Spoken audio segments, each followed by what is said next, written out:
नमस्कार दोस्तों, आज मैं आपको फाल्गुन मास में नित्य नियम से सुनी जाने वाली गणेश भगवान की कहानी सुनाने जा रही हूँ। प्रेम से बोली गणेश भगवान की जय हो, भोलेनाथ की जय हो। एक गांव में एक बुढ़िया माई रहती थी। उनके घर में उनकी इकलौती बहू शांति भी उनके साथ रहती थी, जो कि बहुत ही चालाक थी। शांति का पति सुरेश दूसरे गांव में काम करता था और कभी कभी घर आता था। बुढ़िया माई गणेश भगवान का दिन रात पूजा पाठ किया करती थी। शांति अपने सास को पसंद नहीं करती थी। एक दिन बुढ़िया माई गणेश भगवान की पूजा कर रही थी। तभी शांति ने कहा, माँ जी, आप सारा दिन बैठी पूजा करती रहती हैं, घर में कभी साफ सफाई का काम भी कर लिया कीजिए।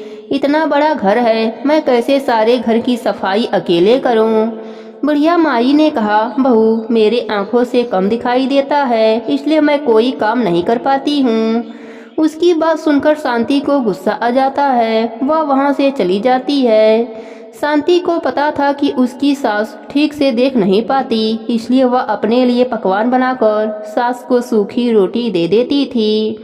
एक दिन बुढ़िया माई ने कहा, बहू, यह रोटी खाई नहीं जाती है, इसके साथ थोड़ा सा दाल भी दे दे। तब शांति ने कहा, माँ जी, 2 महीने से आपके बेटे ने एक भी पैसा नहीं भेजा, दाल कहाँ से आएगा? यह सुनकर बुढ़िया माई को बेटे की चिंता होने लगी। उसने कहा, पहले तुमने क्यों नहीं बताया? पता नहीं मेरा बेटा किस हाल में होगा, कहीं किसी परेशानी में ना हो। मैं तो कम देख पाती हूँ, तू दूसरे गांव जाकर देख। तब शांति ने बहाना बनाते हुए कहा, मैं आपको और घर को अकेला छोड़कर कैसे जा सकती हूँ? उन्हें पता लगा तो मुझे बुरा भला सुना देंगे। इसी तरह कुछ दिन और बीत गए। सुरेश हमेशा समय पर पैसे भेज देता था, लेकिन शांति बुढ़िया माई से कहती, ना तो पैसे आए और ना ही उनकी कोई खबर आई है। बुढ़िया माई एक दिन उदास होकर बैठी थी। शांति घर पर न थी। तभी उसकी एक पड़ोसन आई। उसने कहा, माँ जी, आप कुछ परेशान दिख रही हैं। बुढ़िया माई ने उन्हें सारी बात बताई। तब पड़ोसन ने कहा, माँ जी, आप रोज गणेश भगवान के नाम का मंत्र 108 बार जप किया करो और गुड़ का भोग गणेश भगवान को लगाया करो। अगर बिना नियम टूटे आपने यह कार्य 30 दिनों तक कर लिया तो आपका बेटा घर आ जाएगा। बुढ़िया माई ने कहा, लेकिन गुड़ कहाँ से लाऊंगी? मेरे पास तो पैसे भी नहीं है। तब पड़ोसन ने अपने घर से गुड़ की 2 ढेली बुढ़िया माई को लाकर दे दिया। इस प्रकार बुढ़िया माई अगले दिन से माला का जप करना शुरू कर दिया। सुबह पूजा करने के बाद बुढ़िया माई माला लेकर बैठ जाती और गणेश भगवान के नाम का जप शुरू कर देती।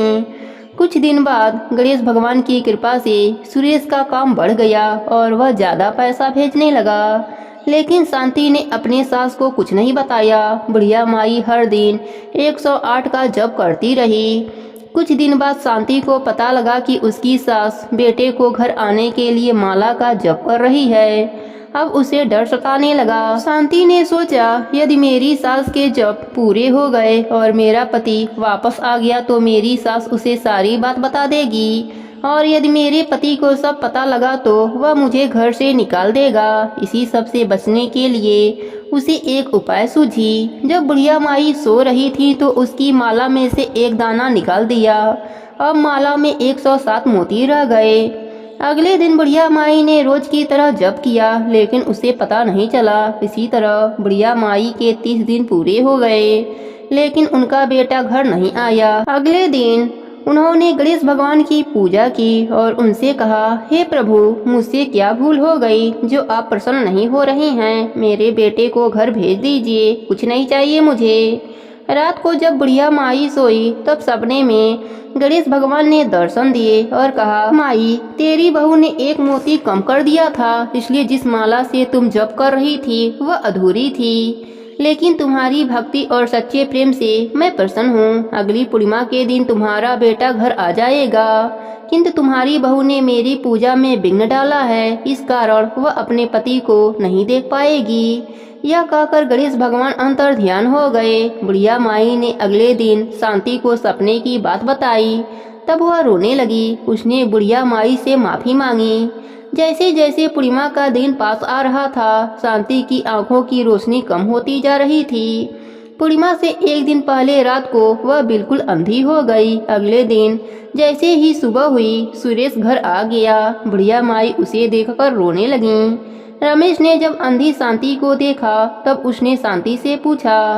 शांति ने कहा, यह मेरे कर्मों का फल है, गणेश जी मुझसे रुष्ट हो गए हैं। यह कहकर उसने सारी बात सुरेश को बता दी। सुरेश को बहुत गुस्सा आया। उसने कहा, तेरे साथ ठीक ही हुआ है, मेरी माँ को कम दिखाई देता था, इसलिए तुमने इसके साथ धोखा किया। अब इस घर से निकल जा। तब बुढ़िया माई ने कहा, बेटा इसे तो गणेश भगवान ने दंड दे दिया है, मैं जानती हूँ। यदि आंखों से ना दिखे तो इंसान कितना लाचार हो जाता है, तू इसे यहीं रहने दे। शांति ने रोते हुए दोनों से माफी मांगी। तब बुढ़िया माई ने कहा, अब तुम गणेश भगवान के मंत्र का 30 दिनों तक पाठ करो। यदि गणेश भगवान प्रसन्न हो गए तो तुम्हें ठीक कर देंगे। अब शांति रोज पूजा करके 108 मंत्रों का जाप करती रही। 30 दिन बाद उसकी आंखों की रोशनी वापस आ गई। इस प्रकार भगवान गणेश 30 दिन के पूजा से ही प्रसन्न होकर मन इच्छित फल देते हैं। हे गणेश जी महाराज, जैसे आप सास बहू पर अपनी कृपा करी, वैसे ही अपने सभी भक्तों पर अपनी कृपा बनाए रखना। प्रेम से बोले गणेश भगवान की जय हो।